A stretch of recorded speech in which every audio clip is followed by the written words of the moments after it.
And welcome back to another Econ podcast with Mr. Hagan. On this Econ podcast, we're going to talk about taxes and retirement accounts, how retirement accounts affect your taxes. Before we do so, I just want to say that this video is not designed to give investment advice or tax advice. The purpose is educational only. This video and other videos in this playlist are designed to teach about different retirement accounts. If you want investment advice or tax advice, please see a professional. All right, so let's go back to talking about retirement accounts. And in this video, we're going to talk about yet another possible retirement account. On some earlier videos, I talked about traditional IRAs. We'll go back and look at that again at the end of this video. I talked about personal accounts. We'll go back, look at personal accounts towards the end of this video. But now we're going to talk about another type of retirement account, which is called a Roth IRA, a Roth IRA. So an IRA, this is still an IRA, just like a traditional IRA was an IRA, and the IRA still stands for individual retirement account.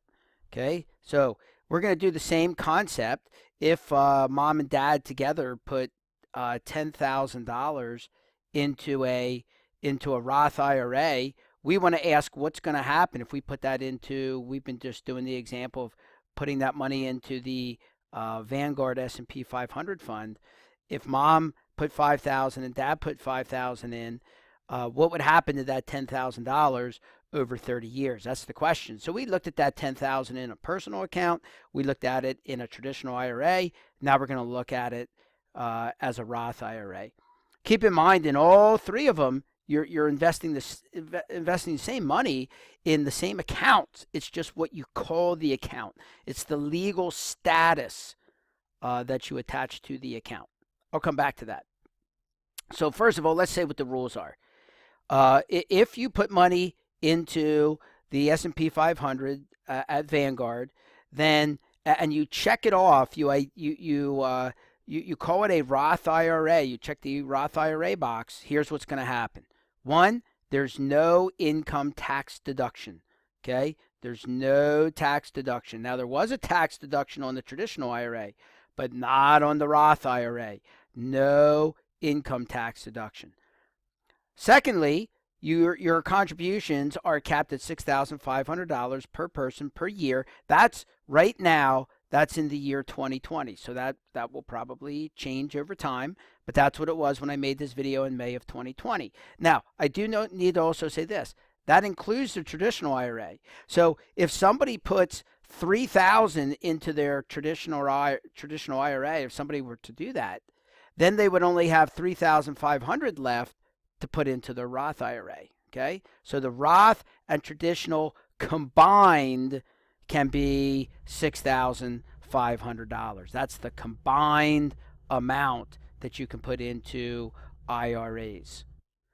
Okay, so next, while you can only put in $6,500 per person per year, the money's going to grow at the full total return, And what I mean by that, what's important by that is you're going to get tax-free growth.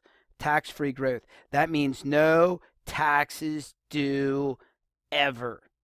This is tax-free growth. So traditional IRA, in the traditional IRA, you got a tax deduction up front, but you had to pay income taxes on the backside when you took it out.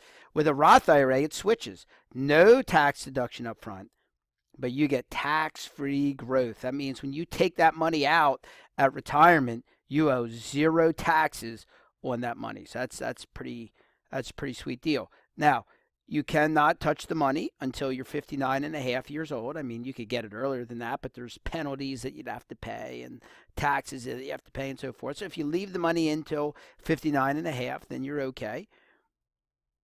No tax when you withdraw the money. We just said that. And you can invest in any stock or mutual fund that you want to. So, obviously it's your money. So what are the calculations that we do? Well, there's only one step in the calculation.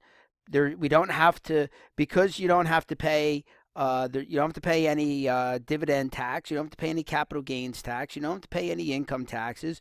You don't have to worry about the after-tax total return, any of that kind of stuff. So it's very straightforward. Step one, And that's it. There's one step.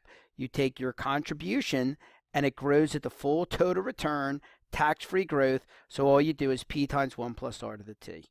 Okay? Where your total return, that just gets plugged right in here for your R. Okay? That just gets plugged in right there for the R. That's your total return. So to understand this, let's go ahead and do an example. So let's say that dad puts $5,000 into an IRA. He can do that within the contribution limits, assuming that his income meets the criteria. Mom puts $5,000 into her IRA. She can do that. So they now have $10,000 in Roth IRA accounts with Vanguard in, say, the S&P 500 fund, whatever. So these 5,000 are two separate accounts. Okay, each of these are two separate accounts, but we can put them together mathematically. And I'll do that here in a second. It's going to grow at 10%. The investment tax is 15%. That's investment taxes on capital gains and dividends. But here's the thing. It doesn't matter because on this account, if you call it a Roth IRA, you don't have to pay capital gains and dividends.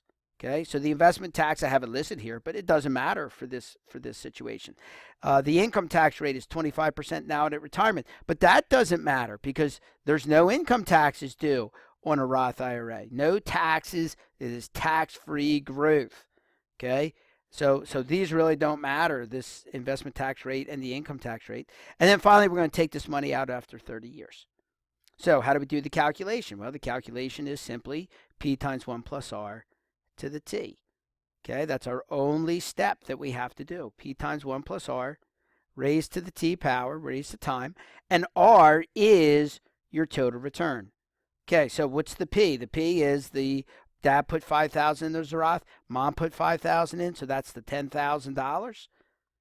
That's the $10,000 of investment assets times 10% rate of return. Make that a decimal, it'd be 0.1. plus the 1, so we get 1 plus the 10% plus 0.1, so it's going to be 10,000 times 1.1, raised to the number of years, raised to the T, that's going to be 30 years, and that's it. That's your only step. Then you go ahead and plug that into your calculator, which I did, and I got a number that gave me at the end. When I take this money out in retirement, it's going to be $174,494.02, and there's going to be no taxes due on that money. Okay, no taxes due on that money. So right here it is. Here's my answer down here at the bottom. That's my $174,494.02. Now let's just take a minute and compare that back to the other investment choices. So I'm just going to hop back here to the personal account. If mom and dad put $10,000 into a personal account, that money is going to get taxed every year based on the investment tax rate of 15%. Okay, capital gains and dividends. So you have to calculate the after-tax total return. You're only going to grow, instead of growing at 10%, it only grew at 8.5%, which means at the end, they had $115,582.52. You can watch my video where I go through this step by step. Okay, but my point now is only to say if you put the 10 grand in the personal account, you'll end up with $115,582 after taxes. If you put that money into the traditional IRA, this was the traditional IRA example, okay, then the money grows tax deferred, so you get the full 10% return, but you have to pay taxes when you take it out. You have to pay income taxes, so we ended up with $130,870. That was better, okay, but, and you also got the tax deduction over here of $2,500, okay? So this beat the personal account. Personal account, we ended up with $115,000 after taxes. Traditional IRA, we ended up with $130,000 after taxes plus our original tax deduction of $2,500. But look at the Roth. The same $10,000 in the Roth, you end up with $174,494.02. That one ended up being the highest. Now, that's just for this particular person's tax situation. I gave you very specific total returns, specific tax levels, number of years. Okay, the Roth IRA might not always win, might not always end up the highest under all conditions. You would always have to run this for your own personal situation. All right, this has been Mr. Hagan on another Econ podcast. Thanks for joining us, and I'll see you on the next podcast.